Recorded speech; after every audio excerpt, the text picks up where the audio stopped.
As we close out our Friday, we always like to check in with our good friend from Baltimore, Olympic gold medalist and sprinting champion, Bernard Hollywood Williams, the host of Stay in Your Lane. You can find him on iTunes, SoundCloud, and YouTube as the host of Stay in Your Lane. And I got a couple of non-stay in your lane topics, but a couple of things I wanted to go over with Bernard today. I wanted to kind of get his take on these things. So how's your week, man?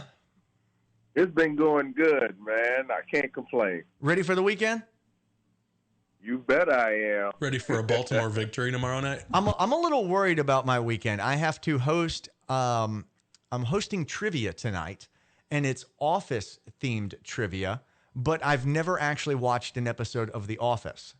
Should get on that. Okay, so what you do is, before you get there, you got to look at the episode of The Office. That way you can be better prepared. I know, but I got to watch like the whole show. Just watch the episodes of Steve Carell. Once he leaves the show, don't watch it anymore. Then it jumps the shark. Yeah, kind of. There you go. Tomorrow night I'm hosting. Just pick some random ones. At least you're prepared, a little bit more prepared, or you feel like you're prepared. Now, I will be a little bit more prepared for Saturday night because I'm hosting trivia again on Saturday night, but this is Name That Tune trivia. So I think it's 90s Name That Tune trivia. So that's up your alley. Yeah, that should be right up my alley. I think I got that covered. See, that's what I'm saying. You should do your homework on that, too. I'm telling you, they're going to pull out some songs that they'll hit and you've never heard of before. You got to be ready. 18 years of radio, I would love to see them try. I'm going to send you a list of some Office episodes. I'll give you five of the best ones, and then you just binge. We play music trivia games at home with my family, and the way that works is my entire family is on one team, and I'm on a team by myself. And I still usually win. Wanted to talk to you about a couple of things, a couple of news stories that came out today. I wanted to see if you had any common experience of anything like this. Of course, you had the chance to run in the Olympics in 2000 and in 2004.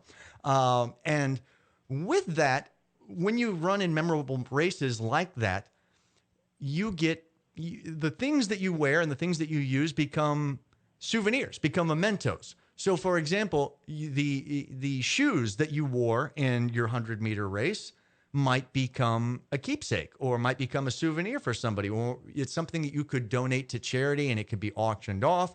It might be something that you keep in a trophy case.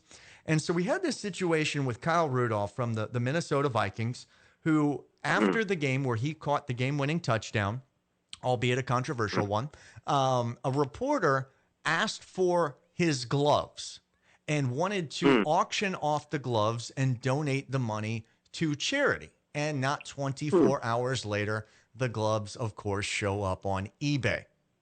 Thankfully, a Vikings fan by the name of Jason King won the eBay auction, brought the gloves back to Kyle Rudolph, says, hey, we're going to donate the money to the charity of your choice, and hopefully we'll be able to display the gloves at a children's hospital in Minnesota that Kyle Rudolph picked. So I wanted to ask you, has there ever been a time when someone came up to you and said, hey, Bernard Williams, you just won the world championships. Could I get you to autograph your shoes, and could I have your shoes and auction them off for charity? And then you find them on eBay. Has anything like this ever happened to you? No, actually, no. Social media and even the internet wasn't really that prevalent in 2000. That's true. So when people had the memorabilia, that's why O.J. Simpson got arrested, because he went back to get his own stuff. But when people used to take, I'd just be happy that they got a prize. I didn't care what they did with it. Mm-hmm. I was so into the moment and things like that. I didn't care what they did with it. They could probably auction some stuff right now and make a lot of money off of it. I wouldn't really care. But when you think that it's going to a good cause and then they don't do that, that's when there's a problem. That's when somebody got to stay in their lane. This is true. Where was the coolest thing that you saw something of yours like prominently displayed? Where was the coolest place? YouTube. YouTube? Yeah, you have to explain that one. I've signed autographs and, put shirts up, and I've actually sold a shirt, and I actually saw somebody wearing my shirt at the club, like one of my Olympic shirts at the club. Okay, that would be kind of cool. cool. It was my shirt because it's not too many Olympians who had that specific shirt. Mm-hmm. And I just act like I didn't know him. I mean, he bought the shirt fair and square, But that was one of the funniest and weirdest places I saw my stuff was like at a club. Hey, I like it when you work at a radio station and you see the radio station's T-shirts around town. You always get a kick out of that. Yeah, man. What do you think of this kid, man. Taco Fall, playing for the Celtics? Came out of UCF. He's like 7 foot 100.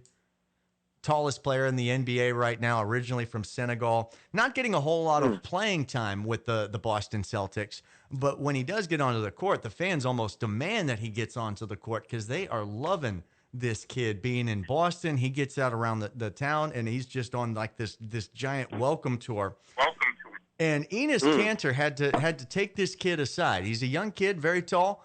But like I said, he's from Senegal. He's not necessarily used to, still, even after a few years at UCF, still hasn't got all the nuances of American life down, and didn't realize that when fans ask you for your cell phone number, you probably shouldn't give it to him, and had given out his cell phone number a few too many times. Apparently it was starting to cause a problem. I hope they got this kid a new cell phone and a new cell phone number, but his teammates had to tell him, no, Taco, you don't give out your cell phone number to fans. What was the weirdest? Give me a weird situation where a fan may have gotten a hold of your phone number, other than this radio guy who keeps calling you every day.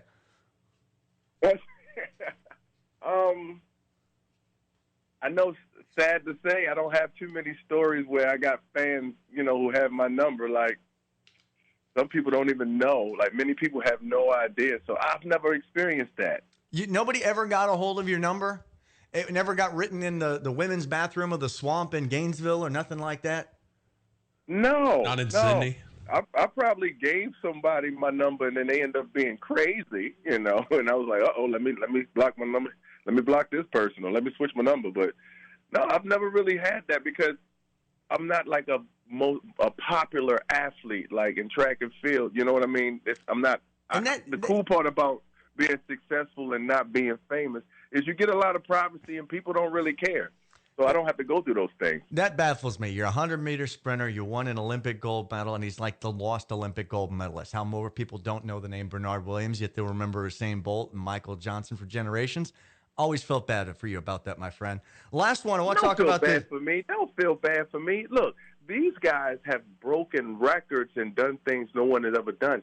There are so many Olympic medalists out there that many people don't know of. And until we work other talents and continue to be relevant, they never will know. But we got people like yourself in this platform to show people and let people know we're still here. And that's my favorite thing about you, my friend, because I've always known you as a stand-up comedian first, and we've always been friends because of that. And there's plenty of times that I have to remind myself that you're an Olympic gold medalist, because to me, you'll always be a comedian first.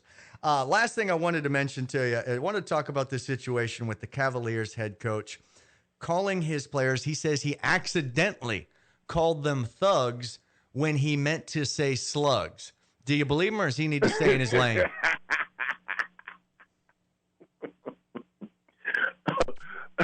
That's like accidentally calling somebody a ninja. I meant to say ninja. Yeah, no, we know. Yeah. You said what you said. Again, apologize. You know it's wrong. Don't try to cover it up, right? Yeah, but again, it's all about interpretation. And why would he even call them anything, as far as I'm concerned? Like, that's not positive. Well, if you call them a slug or a thug, neither one is anything. Why are you calling them anything? They're not having a good time right now. That's not positive. So still with you. He should have stayed in his lane. He should have stayed in his lane. Not buying that it was a compliment. Not getting that either. Collin, real quick, beast of the day is the Lady Baylor Bears. They knocked off UConn's 98-game home winning streak last night. That's a heck of a run. Bernard, always appreciate you being a part of the show. Enjoyed the week with you all. Have a great weekend. We will be back on Monday. Beauty and the Beast with Collin and Callie up next.